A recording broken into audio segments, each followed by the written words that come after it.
Hello, and welcome to Social Workers Rise, where we inspire social workers to connect, expand their knowledge, and change more lives than they ever thought possible.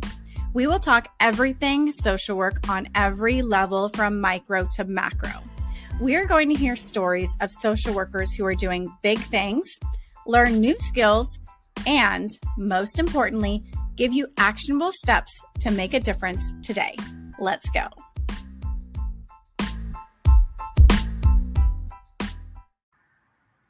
Hello, and welcome to another episode of Social Workers Rise. It is your host, Catherine here. So it is July, and I am on summer vacay, but I didn't want to completely leave you without any episodes during the summer. So I am doing something a little bit different. This episode, I'm going to be talking about medical social work. And that's not the different part because I talk about social work all the time.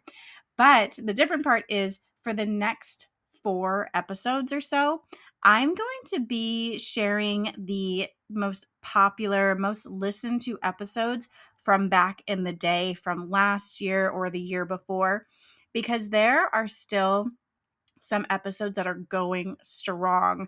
And I don't even know how you're finding them because they're so old, but people must be scrolling back to, like episode 64 and just going back and listening to these episodes. So I definitely think that since we are on episode 129, that these oldies but goodies are definitely worth a replay in case you haven't scrolled that far back yet.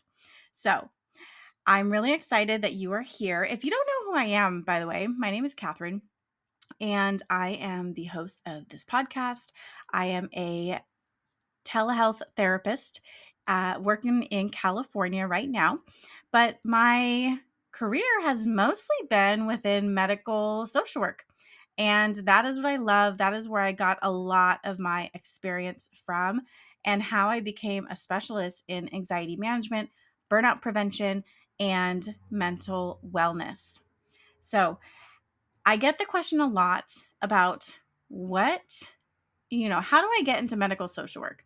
And I think we need to really just kind of take a step back and see what is it that we mean when we say medical social work, because there are so many different facets of medical social work that you can do, that you can get started in.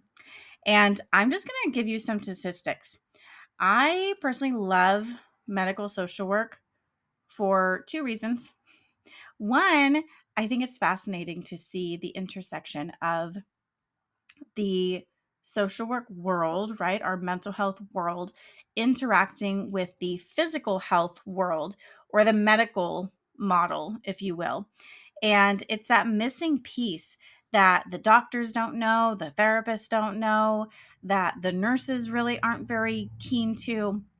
And we bring that missing piece to the medical team when they're saying, what the heck is going on with this person? We don't know. Please help. Or there's just so many family dynamics. There's difficult family members. How in the world do we communicate with these people? Please help us. And that is a lot where the social workers step in. The second part of why I like medical social work is because it is one of the most high paying social work jobs that you can get. I'm not going to say the highest paying because, there's always different things out there, but generally speaking, it's going to be the highest paying area that you can go into because there's so much that you need to know. So like I said, you need to know your mental health stuff, how to communicate with people, how to have difficult conversations, and also that medical piece. You need to be able to communicate with the medical providers, the doctors, the case managers, everybody that's involved with the client or with the patient, if you will. So before we get into it, I will say that the wages for medical social work are going to vary as as they do in all states, right? But generally where you're going to find the most jobs are going to correlate where you have the most people, where there's going to be the most hospitals, where there's going to be the most people that need medical attention. But I'm looking at the Bureau of Labor and Statistics, BLS.gov. And according to them, as of 2022, the state with the highest employment levels, they're going to be, again, correlate with the number of people living there. But New York is number one, followed by California, Massachusetts, Texas, then Florida. So those are the states that are going to have the most employment opportunities for social workers.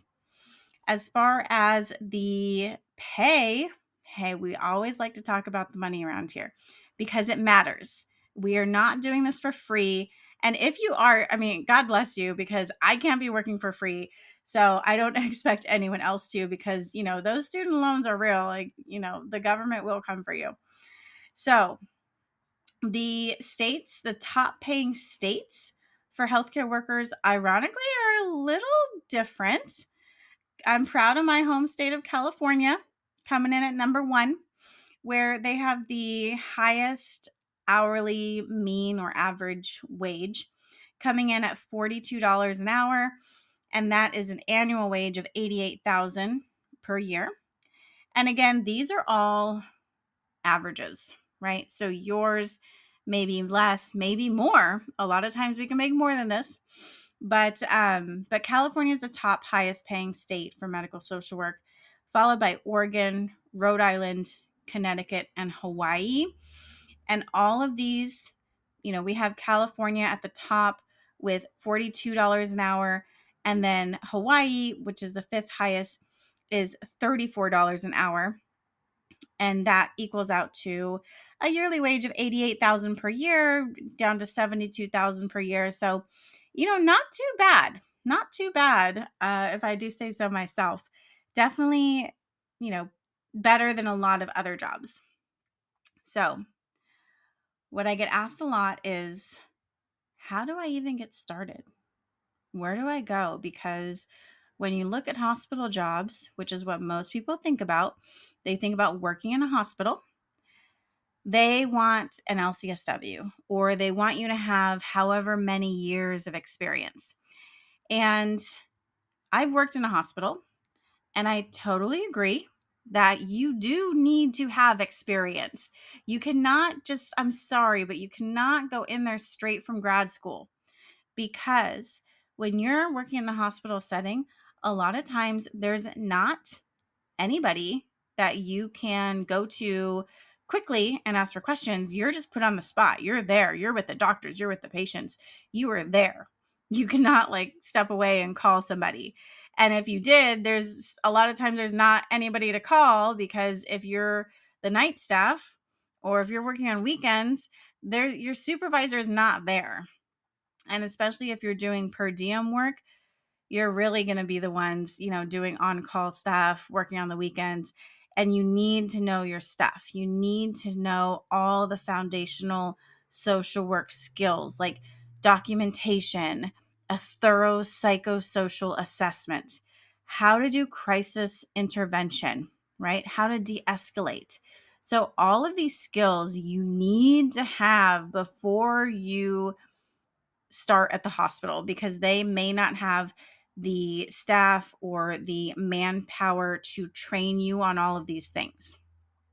If you need extra support in these, because I know you may not have learned them in internship, you may not have gotten proper training on your job. Unfortunately, that's just how it is sometimes. Definitely check out the Clinical Essentials for the Future Therapist course. The link is in the show notes. But that course is going to go over all of the foundations that you need to have in social work, whether it's working in a hospital or working with child protective services or working with, homeless population. It's going to be the foundational skills that you need to have and that employers expect you to have when you go into the job. So that is one. So let's talk about the different types of settings that you can work in. So hospital is one. That is the most well-known, right? But even within the hospital, there's so many different areas that you may want to work in or you may not want to work in, right? So even within the hospital, when I worked at my hospital, there was different specialties. So there's oncology, people working with patients who have cancer, right? Cancer diagnosis. Maybe they're terminal, maybe they're new, right? Maybe they're having surgery. There's people who work in transplants. So people who have gotten organ transplants, liver transplants, and they need to do planning for people to go home. There's people who work in the emergency room. That's very crisis response, very high energy, very fast pace. You're probably only going to see that person one time for a couple minutes. So you got to know your stuff. You have to know your resources because the doctors, they want you to visit and then leave. They're going to discharge them. So if you have to go back and call somebody and ask them for, resources or ask them for help, the patient may not be there when you get back. So you really have to know your stuff. There's also working in the ICU, intensive care unit. And this was my personal favorite because I came from hospice and I just felt most comfortable working with people who have very severe health conditions. And a lot of times when you're in the ICU, you are intubated, you are being very carefully watched, and the families are coming in. It's a slower pace because people are much, much sicker and they may or may not make it, which are really hard conversations to have, but definitely necessary. And then the other part of it was there's also the labor and delivery department that I worked in. So working with new parents and their babies, or going to the NICU and seeing the babies there and working with the parents and the nursing staff with the NICU. So that's another area. The other areas in hospitals are pediatric work. So do you want to work with kids who are very sick? Do you want to work with the parents? Right? That's another area that you can do. So outside of the hospital, and those are the main areas that you're going to see, at least here in the United States. And that might not be all of them, but those are, gives you a good idea of what to look for. Before you get there, right? The experience that you need, you can get them a lot of different places. And I'm going to tell you where to get them. Hey, it's Catherine here. I hope you are enjoying this episode. We're going to take a quick break to listen to these ads from our sponsors. Do you want to make your own podcast? Spotify has a platform that lets you make one super easily, then distribute it everywhere and even earn money all in one place for free. It's called Spotify for Podcasters.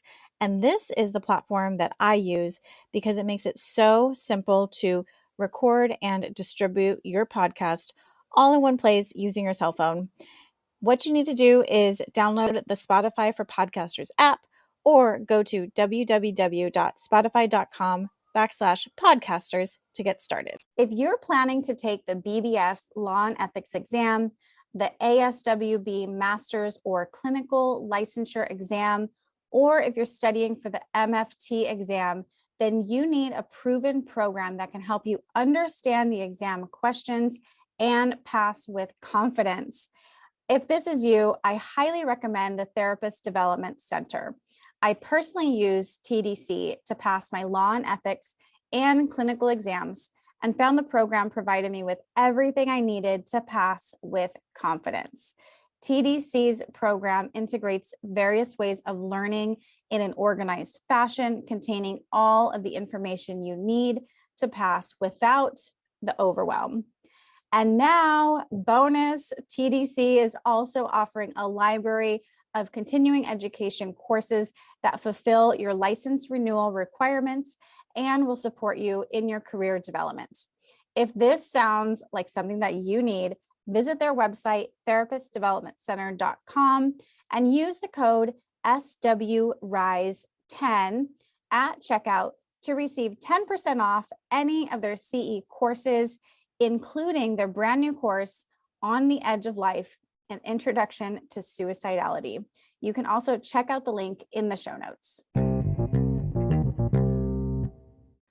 So, ideally, when you're starting out in medical social work, it would be amazing if you can have an internship in medical social work through your master's of social work when you're getting your MSW.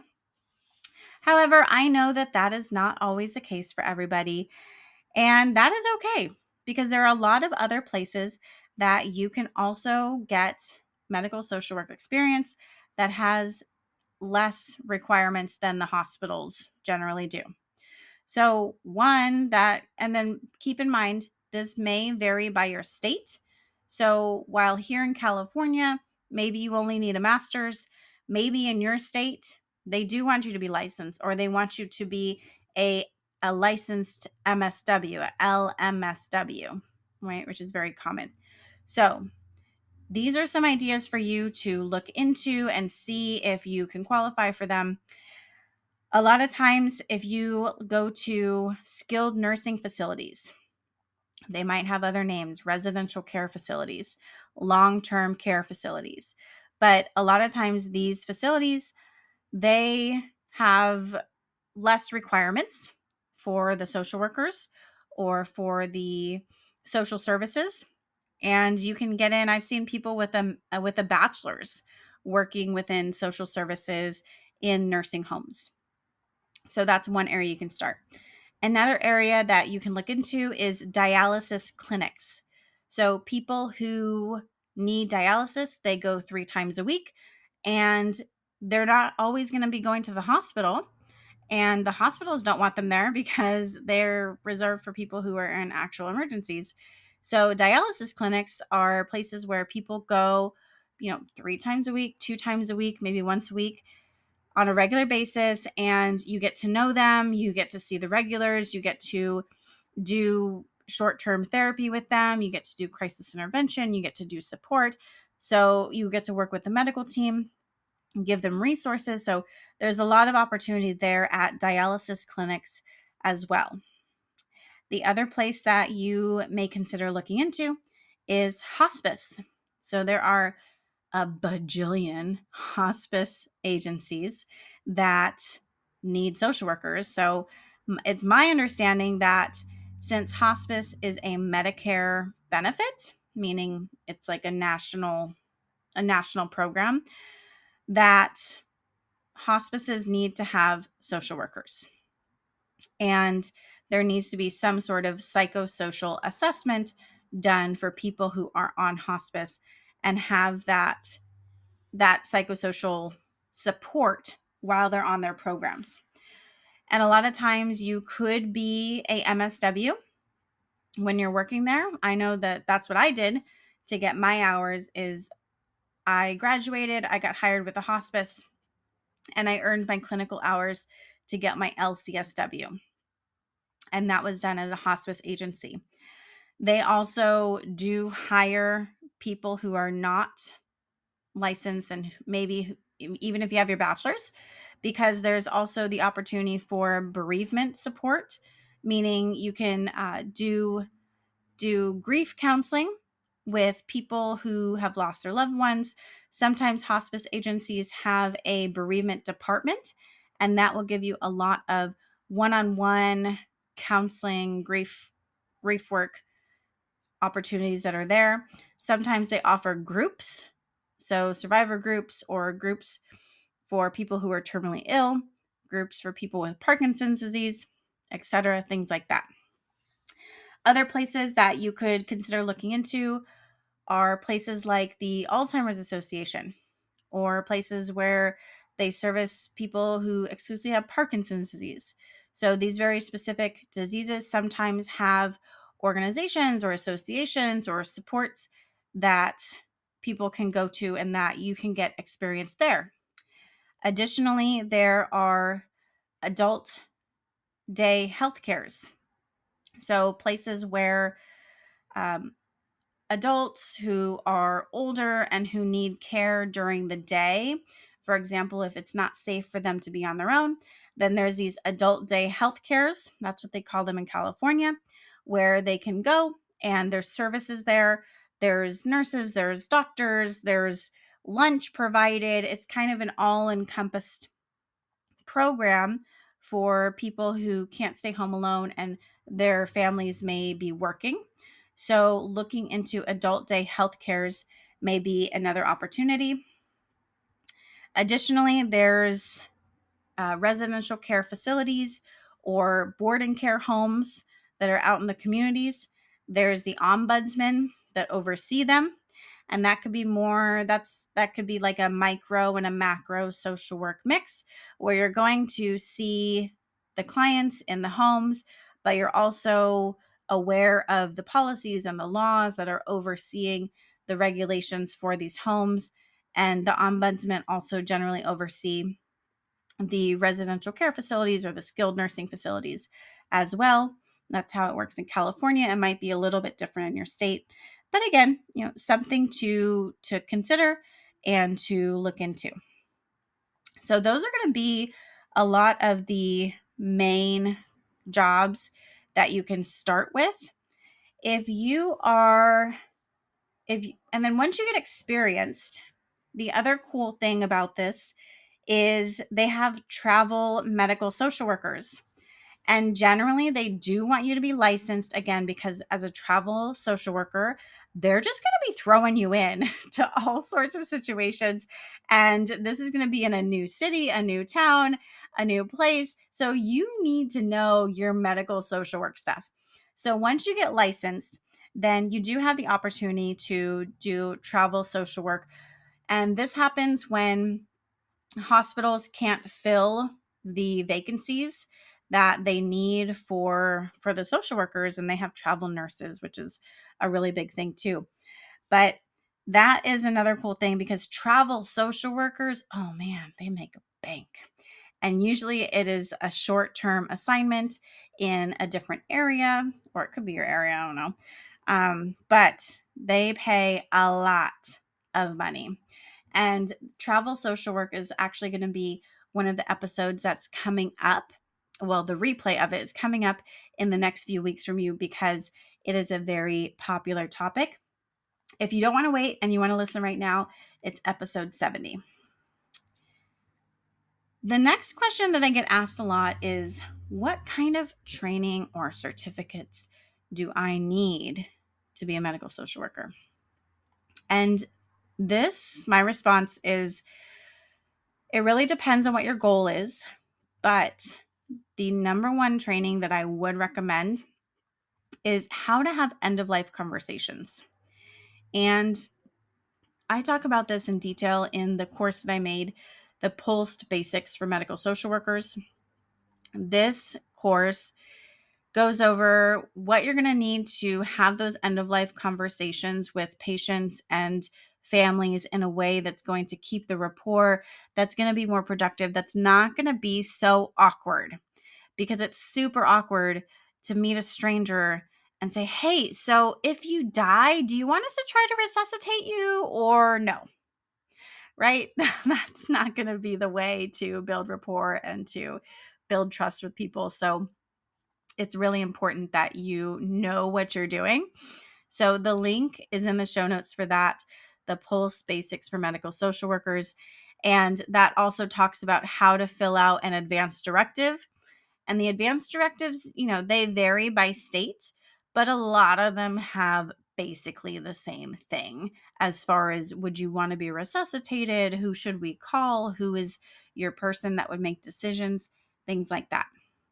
So that is a summary of medical social work. I covered the different areas of medical social work, what kind of salary you can be expecting, and how to get started, along with a training that I definitely recommend you do if you are in this area or considering entering this area. So if this episode helps you, please share it, because we're not about gatekeeping of information around here. I want this to be available to all and everybody who needs it. Please go ahead and share it. If you're listening, I love to know. You can find me on Instagram, on LinkedIn. I have TikTok, but I'm not very good at it. So Instagram and LinkedIn are really the main places that I hang out at. And definitely, take a screenshot if you're listening to the podcast episode, post it up so that other people know about the Social Workers Rise podcast. If you want more social work resources, if you want to hear from me more often, I send out tips and tools for clinical social workers through my email list. So the link is in the show notes for that as well. If you just want some tips and tools and resources, go ahead and join that. It is completely free. I would love to email you, what I have and trainings that are coming up and all sorts of fun stuff. So with that, I will see you next week. And next week, we're going to hop right into school social work.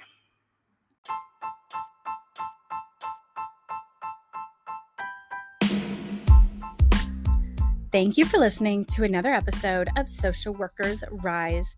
If you love this episode, be sure to subscribe and text this episode to a friend. If you want more, there are a few ways we can get to know each other and work together.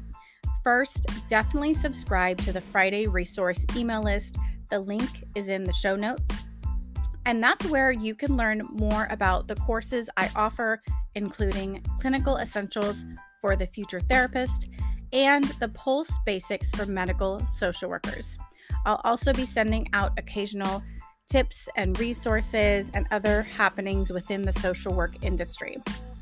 And for all your clinical supervision needs, be sure to visit risedirectory.com. This is a national directory of clinical supervisors for social workers, and we also provide free resources that you can use within your own clinical supervision. Lastly, if you have more individualized needs, I do offer coaching, individual consultations, and am available for public speaking engagements for social workers and change makers. Lastly, the boring legal stuff, but very important. The information in this podcast is not meant to be a supplement for therapy, professional advice, or clinical supervision. This content is provided as is solely for informational purposes. It is not legal, health, or safety advice. I am not advising you as a therapist. Organizations should engage their own experts to ensure any adopted measures are compliant with applicable laws and standards in their jurisdictions. The opinions expressed by individuals or organizations are their own and do not reflect the views or opinions of Social Workers Rise or Catherine Moore. References to specific products or organizations do not constitute any endorsement or recommendations by Social Workers Rise.